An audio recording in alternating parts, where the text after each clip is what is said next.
मित्रों नमस्कार, मैं हूं पंडित कैलाश चंद्र जोशी और आप देख रहे हैं मेरा यूट्यूब चैनल संस्कृति से।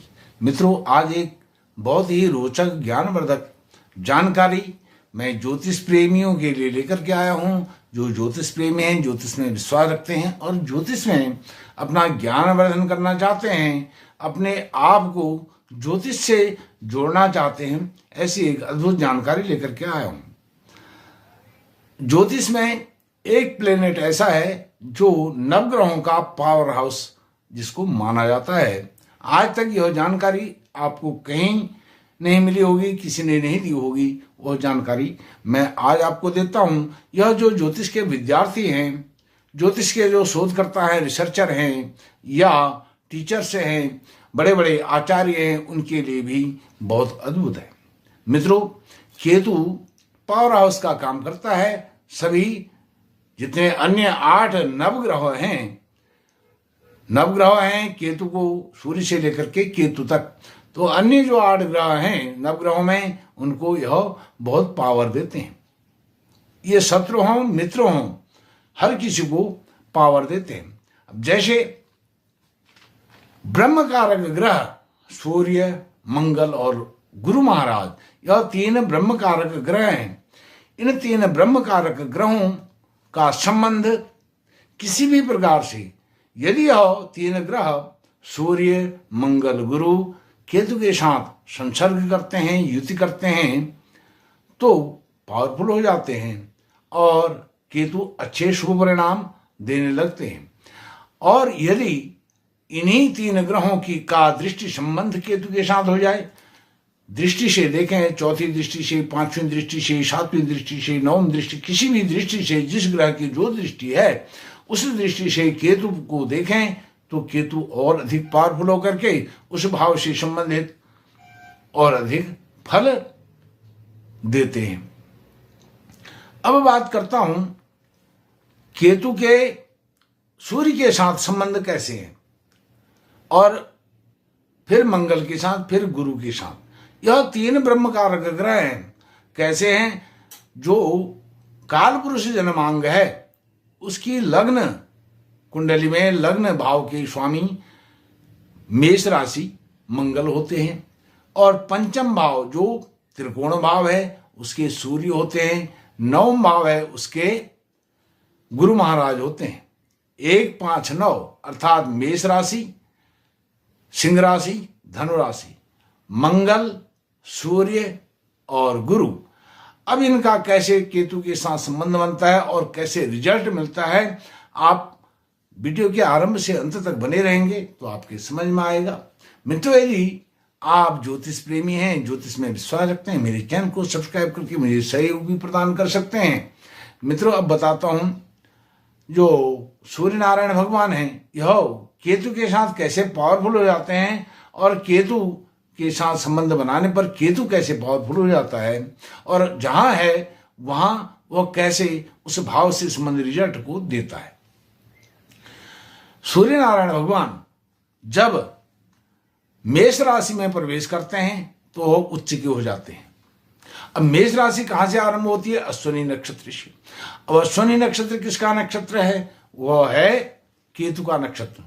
13 डिग्री 20 मिनट यह अश्विनी किसी भी नक्षत्र का पूरा मान होता है।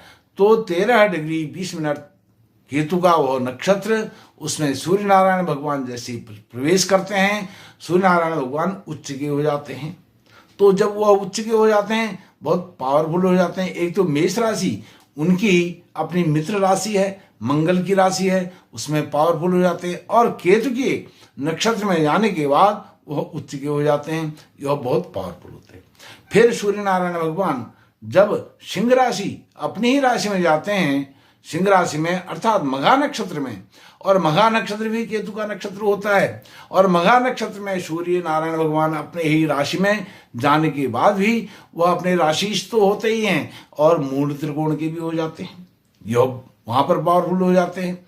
अब बात करता हूं धनु राशि की, अर्थात गुरु महाराज की, जिनकी राशि का अंक 9 है। वह मूल नक्षत्र में जब जाते हैं गुरु महाराज, तो वह अपनी राशि धनु राशि में जाते हैं। उनकी पहली राशि धनु राशि है और उसमें जैसे मूल नक्षत्र में जाते हैं, मूल नक्षत्र किसका नक्षत्र है? वह भी केतु का नक्षत्र है। अर्थात यह लग्न से लेकर के त्रिकोण तक, लग्नेश, पंचमेश और नवमेश के जो स्वामी हैं, इन राशियों के स्वामी हैं, वह जब जब अपनी राशियों में प्रवेश करते हैं वह पावरफुल हो जाते हैं।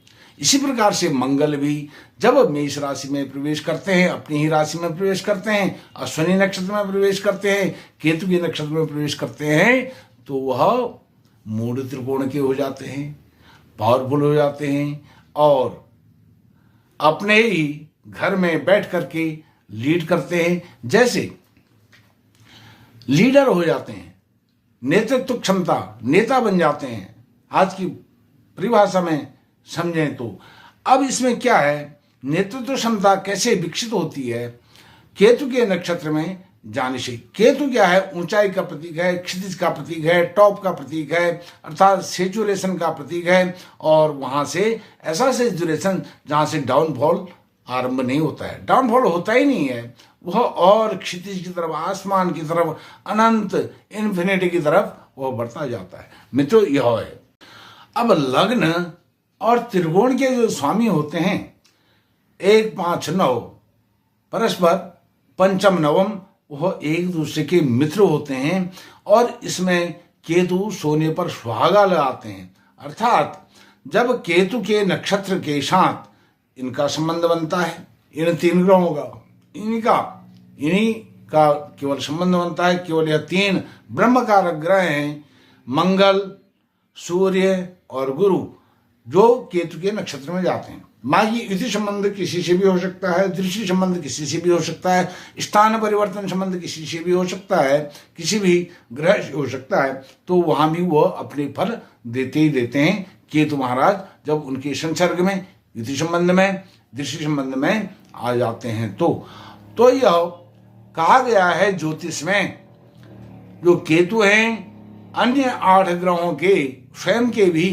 अन्य सभी ग्रहों के, अर्थात कहें कि नवग्रहों के पावर हाउस हैं, इस सौरमंडल के पावर हाउस हैं। हालांकि वह शैडो प्लेनेट हैं, छाया ग्रह हैं, लेकिन बहुत पावरफुल हैं। यह रिसर्च में पाया गया है, ज्योतिष में यह पाया गया है। इसकी बहुत अनंत महिमा केतु की बताई गई है। और केतु आप देखें, आपके जन्मांग में, जन्म कुंडली में केतु जहां भी विराजमान है, यदि वहां किसी भी प्रकार से सूर्य से, मंगल से और गुरु से केतु का संबंध बन रहा है, तो वह संबंध जहां बन रहा है, जिस भाव में बन रहा है, उस भाव से संबंधित आपको पॉजिटिव रिजल्ट मिलेंगे। डिजायरेबल जो रिजल्ट हैं वह आपको मिलेंगे, जो आपके डिजायर्स हैं वह कंप्लीट होंगे, जो आपके फेवर में आने वाले हैं, ऐसे रिजल्ट आपको मिलने वाले होते हैं। वह केतु की ये पावर है। अब केतु जो है, यह जो रिजल्ट देते हैं, केतु हमेशा राहु के विपरीत, अपोजिट ग्रह है।